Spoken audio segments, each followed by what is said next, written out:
6 narcissistic behaviors that seem normal but invite the interference of demonic forces. You've tried the high road, taken blows without answering back, swallowed pride, forgiven, and even convinced yourself it must be your fault. But what if the person in your life isn't merely immature or selfish? What if their behavior is being used to chip away at your soul? Some tactics look harmless, sweet words, scripture, or that "I'm just worried" tone. But their purpose is to confuse you, color your conscience, and keep you frozen in guilt. In this piece, I want to peel back that mask and expose 6 seemingly normal narcissistic moves that are spiritually dangerous and how you can push back. First, religious manipulation, the angel of light trick. People assume spiritual control looks obvious, harsh, loud, domineering. But it can arrive soft, sanctified, and cloaked in Bible verses. When someone weaponizes scripture to shame you, to pressure you into submission, or to silence your questions, that's not conviction. It's manipulation masquerading as holiness. The result is spiritual gaslighting. You start wondering whether your discomfort is holy correction or someone else's agenda. The cure is clarity. Call it what it is. Anchor yourself in plain truth. God doesn't guilt-trip his children. And pray boldly for discernment and freedom from false authority. Second, emotional divination, living on eggshells. It doesn't read like a spiritual issue at first. You're just trying to keep the peace, right? But constantly scanning a partner's mood, preemptively altering your words and behavior to avoid their wrath, is a kind of psychic servitude. You stop trusting God's peace and start chasing emotional survival.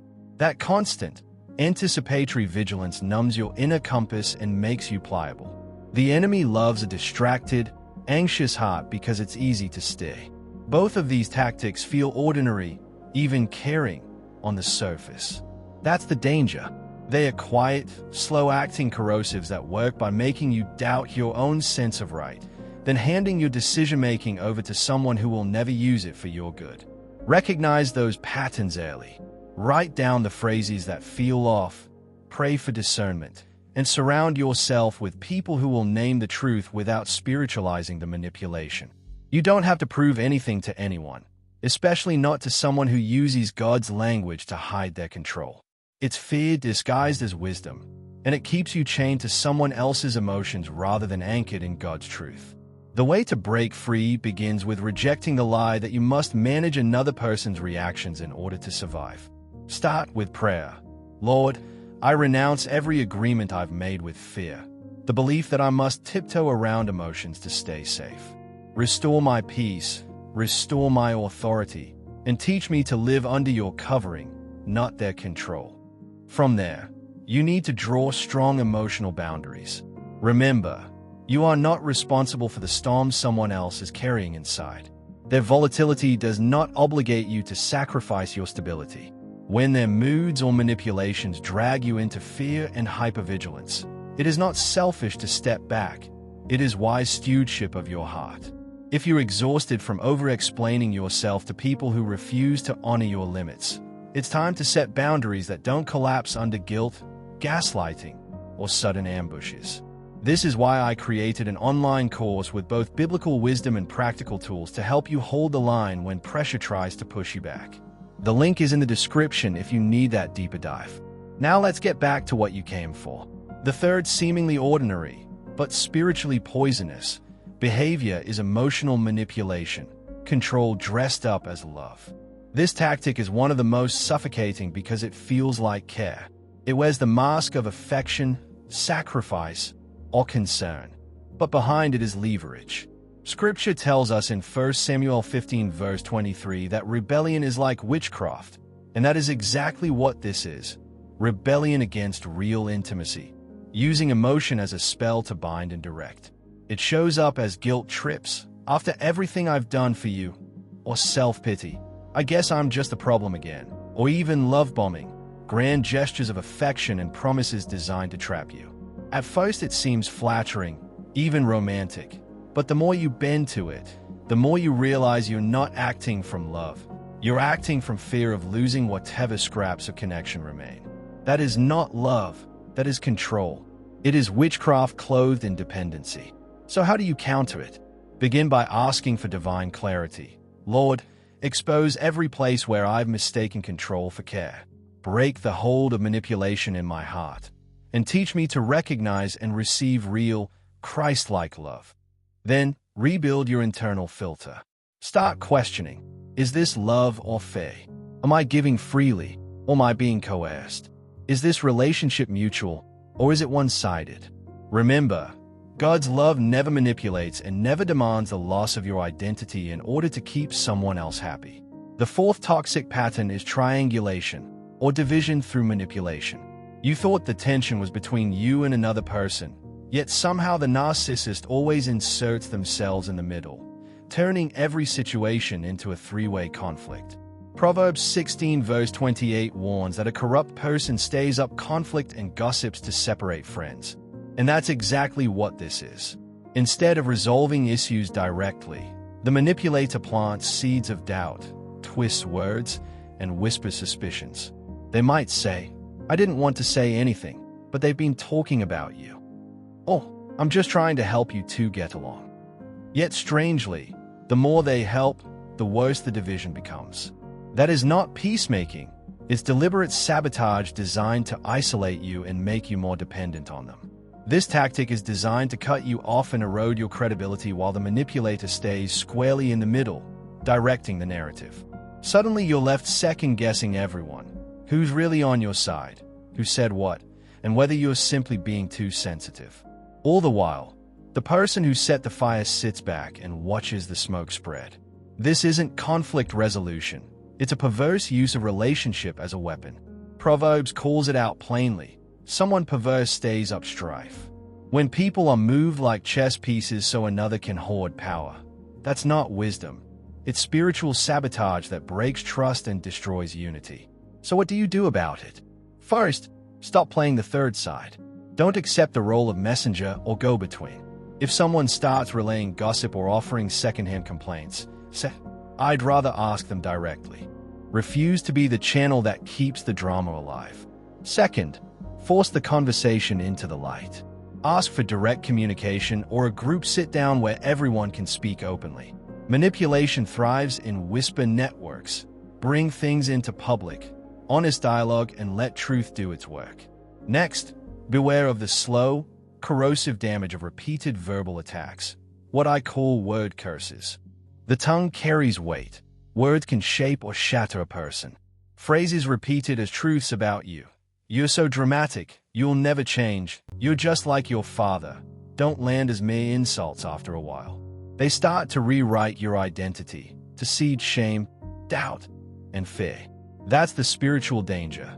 These attacks don't simply bruise feelings. They reshape how you see yourself and how you stand before God. Counter those lies on two fronts. Replace them with scripture. Find specific verses that answer each facet. For you too much. Hold Psalm 139 verse 14. You are fearfully and wonderfully made. For you'll never change. Hold Philippians 1 verse 6. The good work begun in you will be carried on. For no one will love you. Hold Romans 8 verse 39. Memorize these truths and speak them back into the places a lie tried to settle. Then pray to break the spiritual hold those words have tried to create. A simple, honest prayer. Father, I renounce every word spoken over me that didn't come from you. I break agreement with fear and false identity, is powerful. Ask God to restore what those words tried to steal. Finally, watch for withholding, the silent treatment in its many forms. Not every abuse clangs with anger. Some of it goes quiet. Withholding affection, communication, or spiritual presence is a covert form of control. Until you do as I want, I will be gone. That icy silence is not healing or righteous. It's punishment dressed up as principle. Protect yourself by refusing to be hostage to it. Maintain your boundaries. Preserve your own spiritual practices, and don't beg for the relationship on their terms. In short, refuse to be the manipulator's relay. Bring things into honest light. Fight back against identity attacks with scripture and prayer. And don't allow silence to be used as a lever against you. These are practical, spiritual steps that stop the saboteur from turning relationships into battlegrounds. and they help you keep your peace and your footing in the truth. Paul's words in 1 Timothy 5 verse 8 remind us that if someone fails to provide for their own family, especially those in their own household, they have denied the faith and stand worse than an unbeliever. While many assume this provision is strictly about money, the reality is far broader. True provision also includes emotional care, spiritual support, and relational presence. When a person deliberately withdraws these things to punish or control, what we're really seeing is the silent treatment. It isn't a healthy pause to regain perspective. It's a calculated act of punishment that leaves the other person drowning in fear, anxiety, and despair. Questions begin to flood the heart. What did I do wrong? How do I make this right? Why have they shut me out? And yet, the purpose is never resolution.